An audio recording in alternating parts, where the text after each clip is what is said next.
Hello everybody, it's Kina coming back to you guys with another video in regards to wig care or natural hair care. This is for the girlies that got that loose curl and don't know they got it. Okay, because when it's dried and frizzy, it looks like you are closer to type 4A, but in reality, we're really like 3C, 4A. So I decided to choose a texture that was not my own, which is why I'm going to be using products that are for a lighter, looser curl texture. So I'm using the Kaleidoscope Foam Mousse. I'm using the dupe for the unbrush to detangle from the bottom all the way up to the top. And I'm just raking through the mousse at first. And then I'm going to go through and just take large sections and kind of shingle it so that the curls can clump when they're drying. So that when they're dry, if I need to, I can separate it to make the hair bigger. So just a couple pumps on the section, rake it through. This is what you could be doing to your natural hair. It doesn't have to be a wig, but if you are gonna sport a wig like this, you can use this technique to get your curls popping again after they have been dried and worn for at least 7 to 14 days. Sometimes 4 to 7 days, depending on the texture of your hair. For this particular texture, I would say 7 to 14. For my natural hair texture, if you've seen my other videos or if you've seen my hair, I would suggest 3 to 4 days. Try to refresh it on the 5th day because you don't want it to be too tangled to where when you start to go and wash and detangle it, now it's causing you a problem to wear that style. So if you're a wash and grow girly, or if you want to be a wash and grow girly, you should always start with being easy on your hair. So if you feel like you need to rinse it even one day after wearing the style, rinse it. That's what I have learned.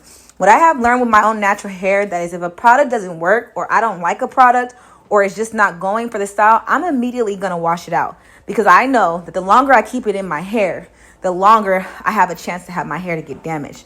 And if I take it out sooner than later, there will be less damage if that's what the product is causing in order for you to not want to use it.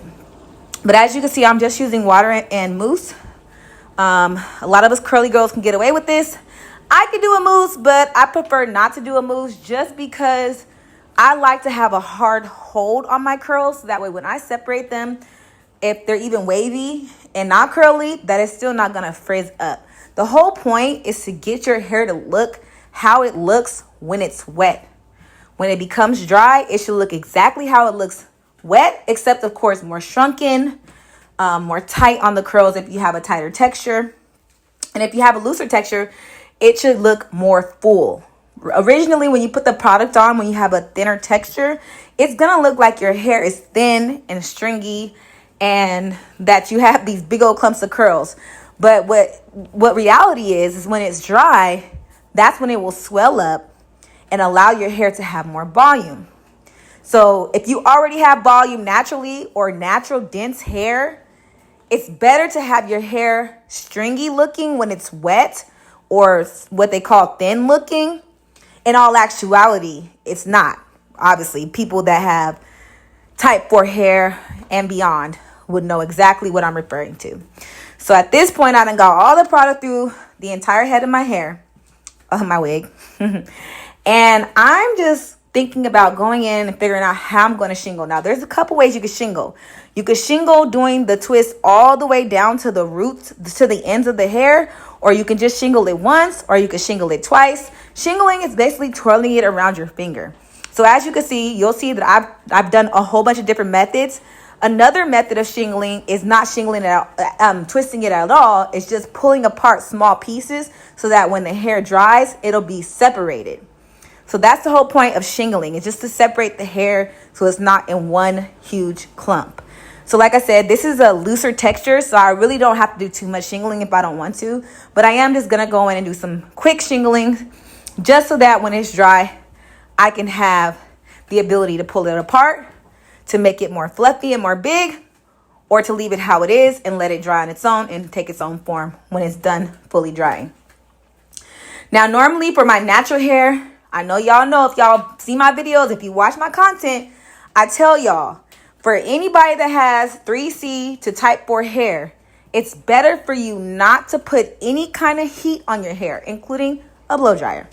So if I was doing this on my natural hair, I would not dry it with the blow dryer. I would air dry it. And the reason why I air dry it is because I'm allowing the hair to slowly absorb the nutrients from the products and not just be shocked to hardness and molding. So that is a big deal. It's a big factor. At first, you won't notice anything when you start using the blow dryer to dry your hair. I've experimented with this. I've cut my hair off because of this. You will see that over time, it will start to make your hair look different. In the beginning, you won't notice anything. You'll use a blow dryer. It'll look just fine. It'll feel fine, etc., etc.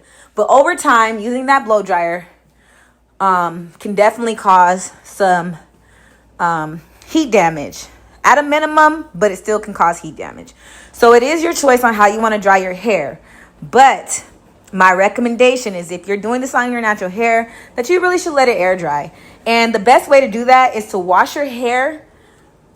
When you first start your styling, wash your hair and do it like 2 French braids or 2 big braids or a ponytail and let it dry for like 24 hours. Maybe put some grease on it, do like a braid or something like that.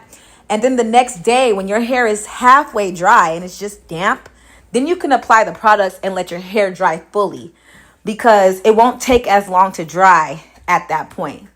This is what I was saying in a couple of videos prior to this, that I don't think my hair is long enough for washing goes. And it wasn't to say that it's too long, but it just takes more time to style it if I want to do it the way I do it with no heat. So if you want to take that as a gem, do it. If you don't, and you already know your curls be popping with the blow dryer and you need that blow dryer, baby, just do it. I am not stopping you. I am not telling you that your hair ain't healthy, that it don't look good. It's still healthy. It still looks good. The way you do your technique is the way you do your technique. If you would like to take these tips, take them, try them with a grain of salt, and keep it pushing. Whether it's going to work for you or it's not going to work for you. Okay, so like I said, we're going to blow dry this one because it is a wig. So I am going to blow dry it. And I don't know what song. Y'all can't tell what song I was singing. I think I was singing Chris Brown. You got it. You got it. Baby, you got it. Yeah, that song. So yeah, blow drying until it's dry, y'all. I honestly blew dried this until it was, I think like 90 to 5% dry. So you can see that it started to take its form. The curls that were clumped together are still clumped. Some of them are separated already, even though I did shingle. I did a really poor job of shingling, y'all. But this is 90% dry. I'm probably going to, I want to cut a little bit of the ends just because they look a little stringy, but I'm going to wear it out because I really, like I said, when it's wet, it's how it's going to look when it's dry. So hopefully if it does look how it's wet when it's dry, I will cut the ends off. But if it dries and it just creates more volume, then I'm not going to worry about cutting off the straggly ends. So gave y'all some love, said I love y'all. And all that great stuff. Comment, share this with a friend that wants to be curly or has a curly wig that don't know what to do. But yeah, I'm separating just a few of them, baby. And we just gonna keep it pushing because, like I said, this is just the 95% dry. I might come back in a couple days to show you guys how it looks when it's like fully dry and almost ready to redo the moisturizing process because obviously it'll be nappy. But I love y'all. Have a great day. I really hope this helped you.